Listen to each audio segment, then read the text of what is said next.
Imagine a shield. Not a physical one, but a vast, invisible, digital fortress in the sky. That's what we're exploring today. And it's a market that's about to be worth a mind-boggling $68 billion. Welcome to Future Unpacked. I'm Alex. And I'm Ben. That number is stunning, Alex. We're talking about the Integrated Air and Missile Defense Market, or IAMD. And according to a new report, it's not just growing. Wow. It's exploding, set to nearly double in just 5 years. So let's break that down. When we say integrated defense, what are we really talking about? Is this just about building a better missile to shoot down another missile? That's the old way of thinking. The key word here is integrated. It's less like a single goalie and more like an entire championship team. You have your ground-based radars, your airborne sensors, your satellites in space, all talking to each other instantly. And they're all passing data to the strikers, the weapon systems.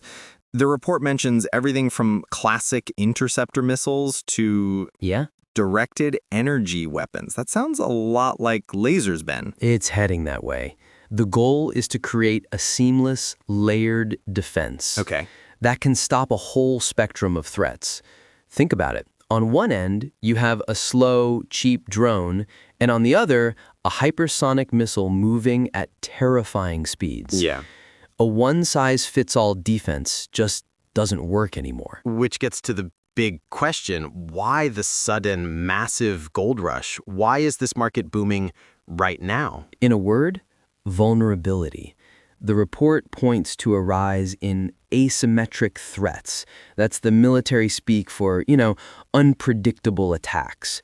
Drone swarms, sophisticated cruise missiles that can bypass older systems. Nations are realizing their old shields have holes, and they are spending billions to patch them up and build new, smarter ones. And the report, it pinpoints the Middle East as the epicenter of this spending boom.